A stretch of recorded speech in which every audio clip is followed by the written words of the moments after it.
everyone, Assalamualaikum warahmatullahi wabarakatuh. Perkenalkan, saya Marwa Afila Tanjung selaku moderator pada kesempatan ini. Pada kesempatan ini, kami akan membahas tentang konsep dan prinsip kepribadian nasional, semangat kebangsaan, cinta tanah air, dan bela negara.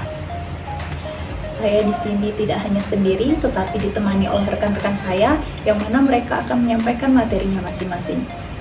Sudah kita ketahui, bangsa Indonesia memiliki integritas, sikap, dan nilai kepribadian yang tidak mudah tergoyahkan oleh tekanan bangsa lain.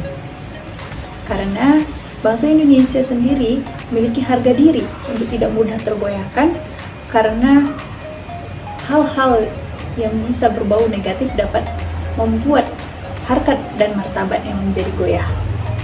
Bangsa Indonesia memiliki kehidupan sosial yang berdasarkan kepribadian bangsa, yang mana kepribadian bangsa ini dapat menerima pengaruh hidup bangsa lain asalkan kebudayaan tersebut berbau positif dan dapat mengubah jati diri bangsa.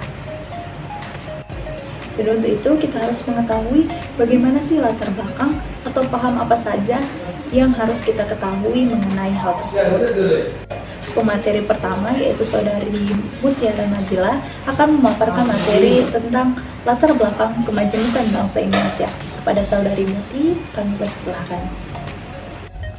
Baiklah, perkenalkan nama saya Mutiara Nabila. Saya akan menjelaskan latar belakang kemajemukan bangsa Indonesia. Masyarakat Indonesia secara demografis maupun sosiologis adalah wujud dari bentuk bangsa yang majemuk. Ciri yang menandai sifat kemajemukan ini adanya keberagaman budaya seperti perbedaan bahasa, suku bangsa atau etnis, dan juga keyakinan, agama, serta kebiasaan-kebiasaan kultural lainnya. Berikut adalah dua faktor utama mengapa terjadinya kemajemukan di Indonesia. Yang pertama adanya letak geografis Indonesia yang sangat strategis, yaitu terletak di antara dua samudra dan juga dua benua, yaitu Samudra Pasifik dan juga Samudra Hindia, serta benua Asia dan juga benua Australia. Karena letak Indonesia ini yang sangat strategis, Indonesia terlibat jalur perdagangan dengan negara lain, sehingga pedagang asing yang datang ke Indonesia itu membawa bahasa dan budaya dari negara mereka. Nah, sehingga hal itu menyebabkan kemajemukan di Indonesia. Yang kedua adalah kondisi alam yang berbeda. Kita tahu bahwa Indonesia itu terdiri dari beberapa pulau yang memiliki kondisi alam yang berbeda di setiap pulaunya. Nah, dengan adanya kondisi alam yang berbeda ini mempengaruhi perkembangan adat istiadat, dan hal ini tentu saja menyebabkan kemajemukan di Indonesia. Jika berdasarkan latar belakang historis, Indonesia itu nenek moyangnya berasal dari Yunan ataupun Cina Selatan. Perpindahan tersebut terjadi pada zaman es atau zaman kuartail. Dan di saat itu daratan Jawa, Kalimantan, dan Sumatera itu tuh bergabung dengan benua Asia, sedangkan daratan Papua bergabung dengan Australia. Mereka datang ke Indonesia dalam waktu yang cukup lama dan berbeda-beda. Pada saat mempersiapkan perjalanan berikutnya, mereka itu berupaya untuk mempertahankan dan menyesuaikan diri dengan kondisi alam di sekitarnya. Sekian materi dari saya kembalikan ke moderator. Terima kasih kepada Saudari Muti. Selanjutnya yaitu pemaparan materi kedua, yaitu mengenai menunjukkan semangat kebangsaan. Kepada Saudari Anissa Khairia, kami persilakan. Baiklah, perkenalkan nama saya Anissa Khairia. Pada kesempatan kali ini saya akan membahas tentang menunjukkan semangat kebangsaan. Berdasarkan jurnal yang telah kami rangkum, saya dapat menyimpulkan bahwa semangat kebangsaan disebut juga dengan nasionalisme dan patriotisme. Nasionalisme disebut juga dengan paham yang menganggap bahwa kesetiaan tertinggi setiap individu dapat diserahkan kepada negara kebangsaan.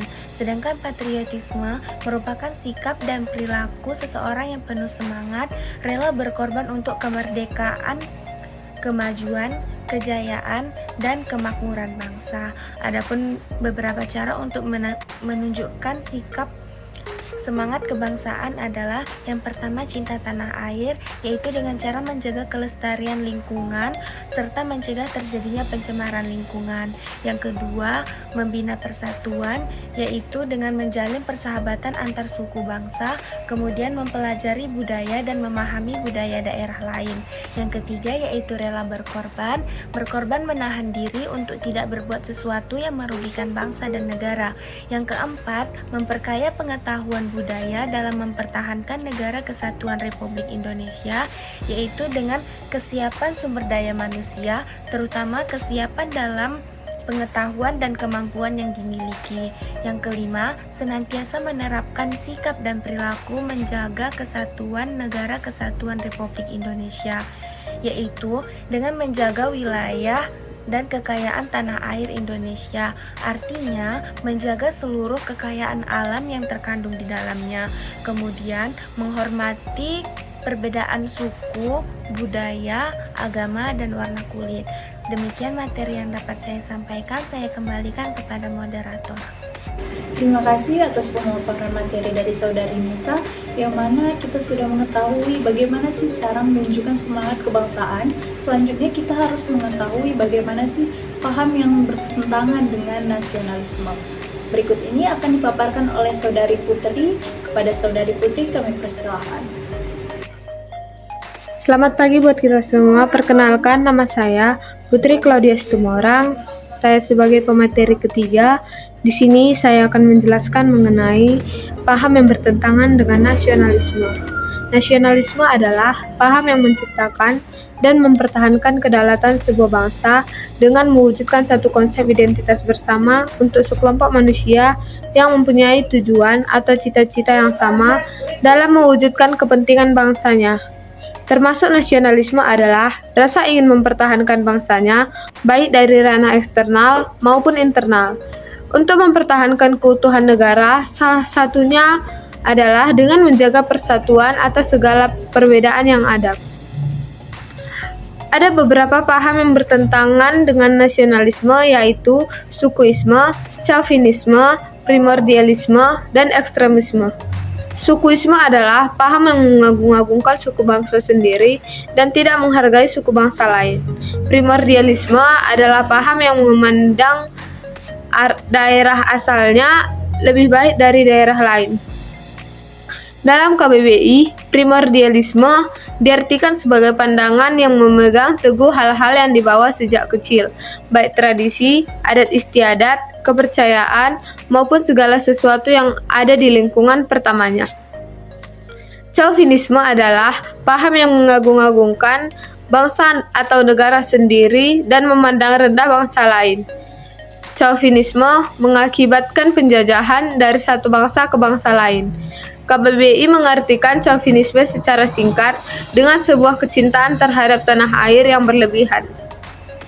Ekstremisme adalah paham atau keyakinan yang sangat kuat terhadap suatu pandangan yang melampaui batas kewajaran dan bertentangan dengan hukum yang berlaku.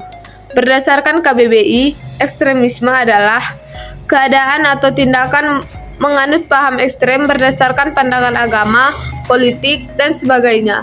Dan yang terakhir, radikalisme adalah paham atau aliran radikal politik, paham atau aliran yang menginginkan perubahan atau pembaharuan sosial dan politik dengan cara kekerasan atau drastik.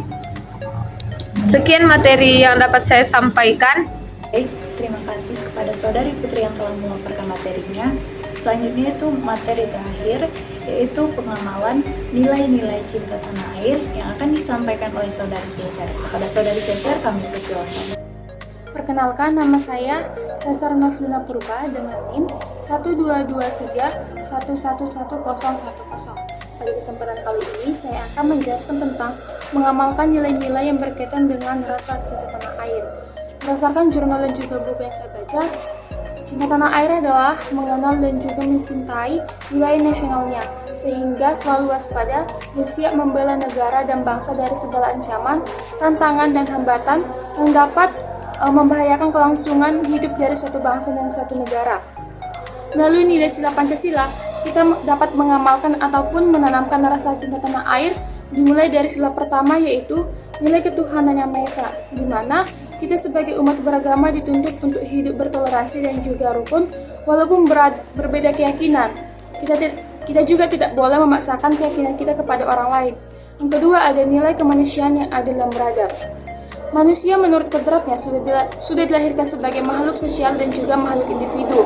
Maka sila kedua menuntut kita sebagai warga negara dan untuk menjunjung tinggi harkat dan martabat orang lain, menghargai hak orang lain, mengembangkan sikap peduli terhadap sesama, dan juga mengembangkan sikap tolong-menolong. Yang ketiga ada nilai persatuan Indonesia. Sebagai wujud dari cinta tanah air, kita dapat menerapkan nilai Pancasila yang berkaitan dengan persatuan, yaitu sanggup dan rela berkorban untuk kepentingan negara, mengembangkan rasa nasionalisme dan patriotisme, dan menjunjung tinggi nilai persatuan dan juga kesatuan. Yang keempat ada nilai kerakyatan yang dipimpin oleh hikmat kebijaksanaan dalam permusyawaratan perwakilan. Dalam istilah ini, kita diharapkan untuk tetap menjunjung tinggi nilai musyawarah untuk mewujudkan suatu kedaulatan rakyat dalam sistem demokrasi Pancasila. Sikap cinta tanah air ini dapat kita terapkan melalui menghormati setiap keputusan dalam suatu musyawarah, menghargai setiap pendapat orang lain, dan menerima dan melaksanakan hasil dari musyawarah tersebut. Yang terakhir ada nilai keadilan sosial bagi seluruh rakyat Indonesia. Dengan memahami sila ini, seluruh rakyat Indonesia dapat menunjukkan rasa cinta tanah airnya dengan tetap menjunjung tinggi nilai keadilan di Indonesia dan melakukan sebuah perbuatan yang mencerminkan nilai kekeluargaan dan juga gotong royong, mengembangkan sikap adil terhadap sesama dan suka memberikan pertolongan, serta tidak menggunakan hak milik pribadi untuk merugikan orang lain. Demikian dapat saya sampaikan. Terima kasih. Baik, terima kasih kepada saudari Cesar yang telah memaparkan materinya. Setelah mempelajari hal tersebut, kita diharapkan dapat memiliki kemampuan-kemampuan untuk menyadari pentingnya kepribadian nasional, semangat kebangsaan, cinta tanah air, dan bela negara.